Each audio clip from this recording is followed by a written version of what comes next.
Hi everyone, I'm Dominique Lopez. I picked a poem about a young girl who suffers from depression, and it's titled Who They Want Her to Be. It didn't have an author or writer's name, it just had MN, and it was published in 2014. So I'm going to go ahead and read it, and then I'll go ahead and talk about a little bit after I read it.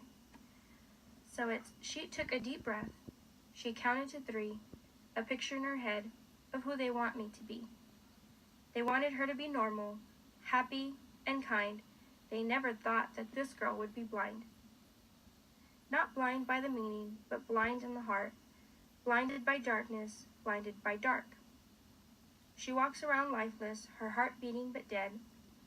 A walking corpse, she is lost inside her head. Things have no meaning, at least not anymore. She was not how she was once before. She is one of the living, but one of the dead. A part of her is missing. She hangs on by a thread. She hung her head low, took one final vow. She stepped off the edge, saying one final vow. I will not change who I am.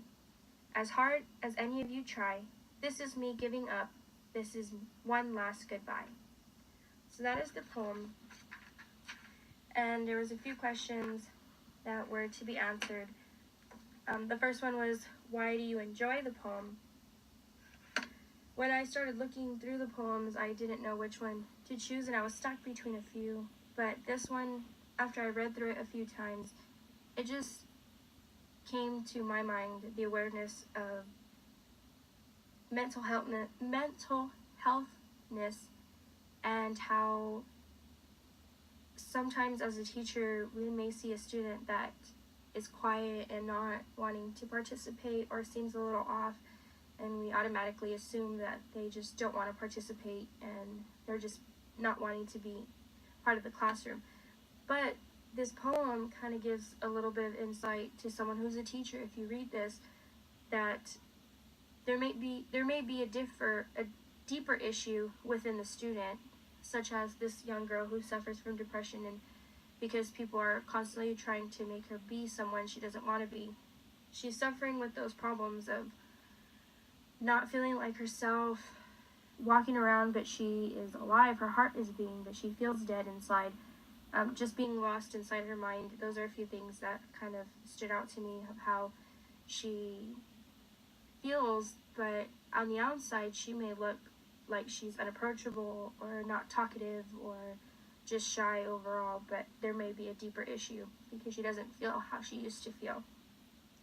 So some of the words and phrases that appealed to me within the poem was they use blind and lifeless. They use blind kind of in a concept of not actually being blind and having a visual impairment.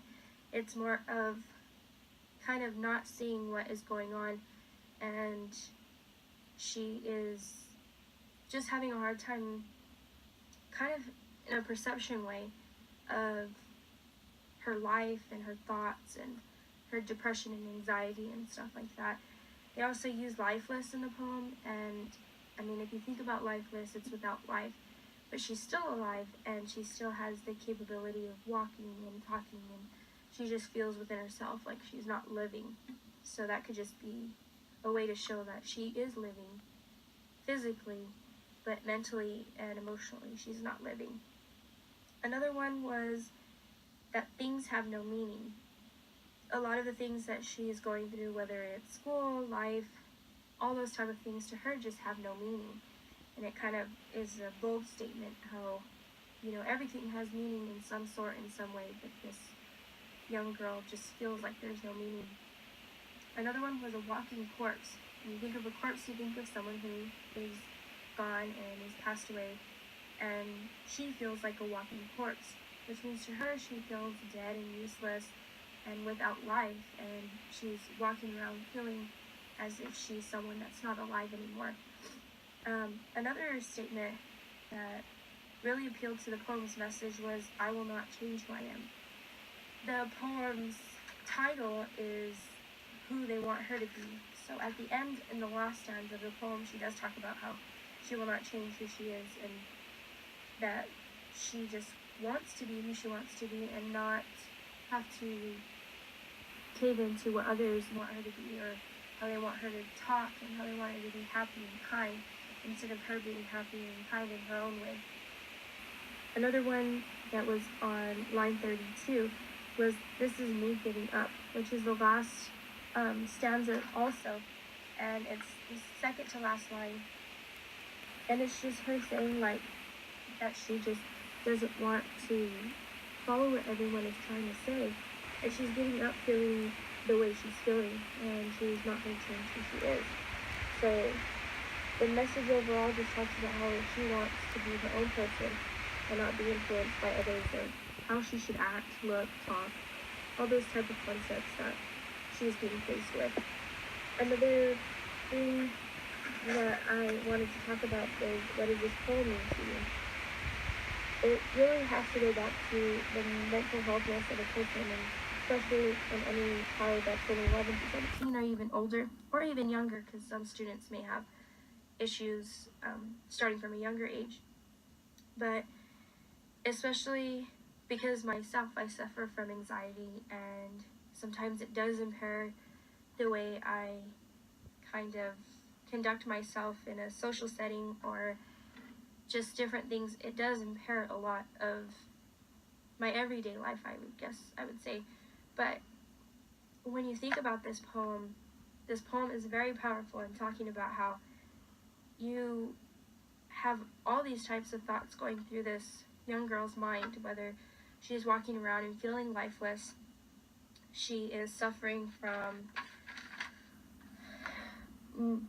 she feels a part of herself missing, and she's hanging on by a thread, which means the thread is very thin, and at any moment it could tear or break, and that's how she feels, that any moment can cause her to break apart or feel like she's falling apart. And she just basically wants to say that she will not change who she is. And a lot of times in society today, we're constantly reinforced or reintroduced to what we should be, or how we should be, or how we should look.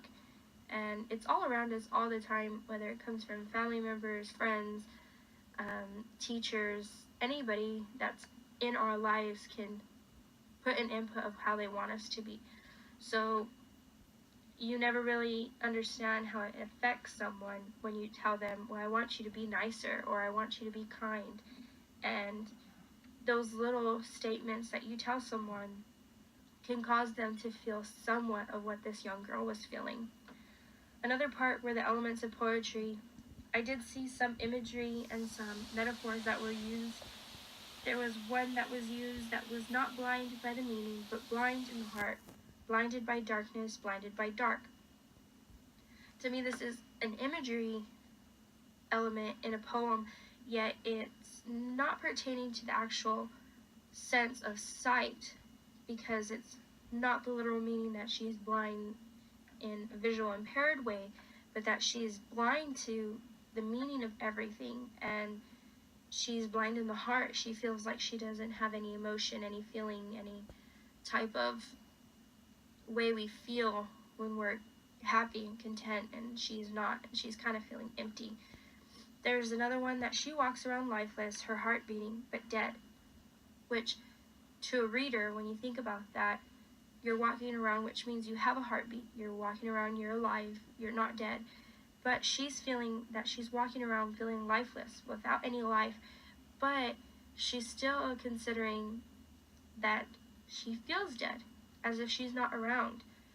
That was just one statement that really stood out to me when I was reading it. And there was another statement very similar, and it's, she is one of the living, but one of the dead.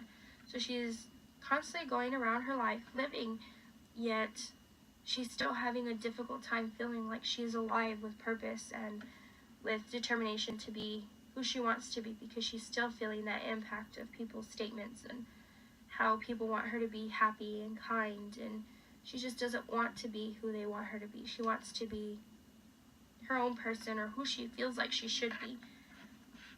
So from a teacher's perspective, I do a lot of observations in an elementary classroom, which I get to see students of all ages, but when you think about how trying to be someone could be very influential to someone. For instance, as a teacher, you may see a student want to be like their parents or someone they saw on a movie or TV or a character in a book, but they are already figuring out who they want to be without any limitations, any restrictions of who they should or shouldn't be.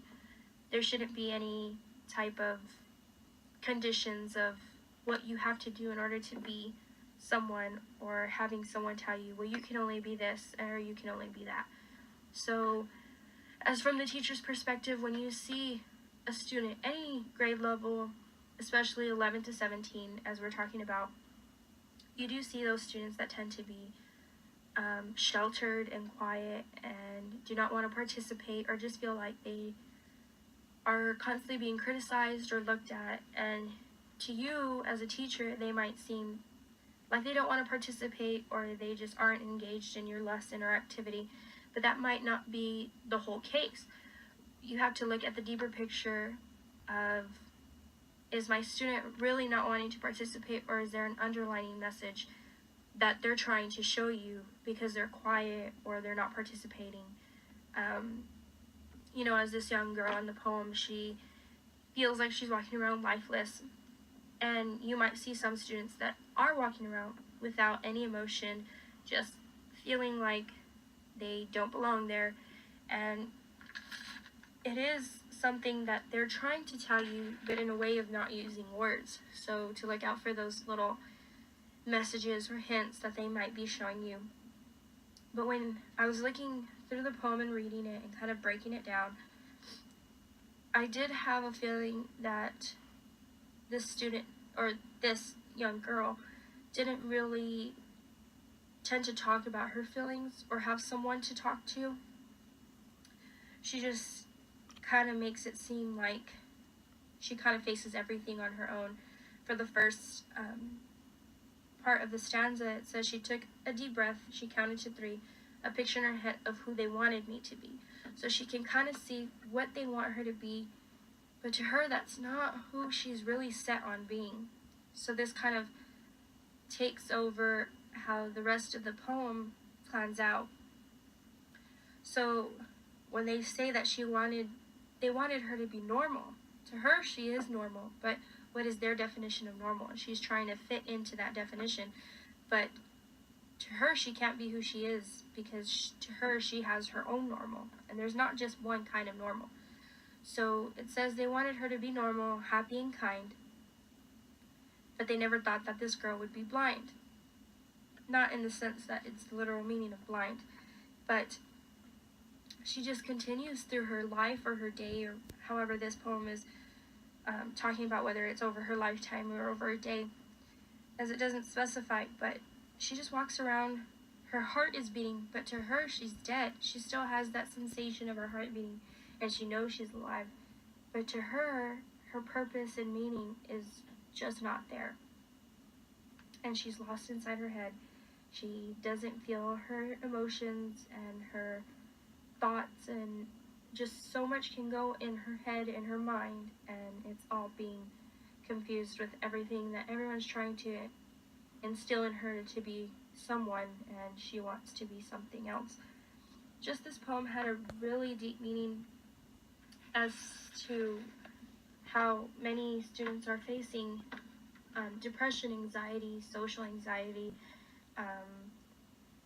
They're just faced with issues, and anything can cause that in a young child from any age. But you just have to think about how, this is happening in any child, and we just have to look for signs that the child is signaling towards someone. So when I read this poem, it really signified how this child felt, and how even as adults we don't want to be told who to be or how to act, and for a young child who's barely figuring out how they want to be and kind of trying to figure out what works and what doesn't work, but they're giving guidelines. as a teacher, you kind of don't want to give guidelines. You want to be kind of free and open for them to explore, but still have what they need to learn. So this poem going into teaching is something that really meant something to me, because just like I said, there's a lot of issues that students may be facing and they let it out through a poem. So even just incorporating poems into your classroom can be used to understand a student's story, or what's being dealt at home, at school, if they're being bullied, if they're at home and they're facing some troubled times. Just a poem can really show what's going on in a way that they feel comfortable about writing it, instead of maybe talking about it to someone and they feel more comfortable writing it out. So that's what I kind of got from the poem, is that she didn't really talk to anyone, but releasing her feelings through a poem can be a way to communicate with someone. Towards the end, the last stanza, the very last stanza, it said, "I will not change who I am, as hard as any of you try. This is me giving up. This is the one last goodbye."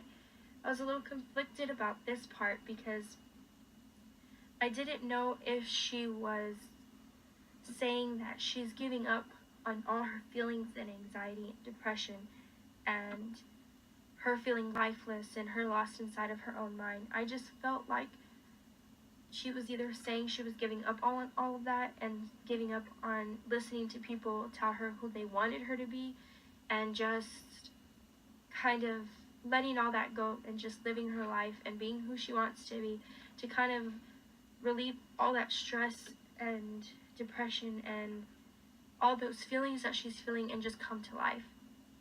Another type of feeling I got from reading the poem is, I don't know if she tried to commit suicide or she did, and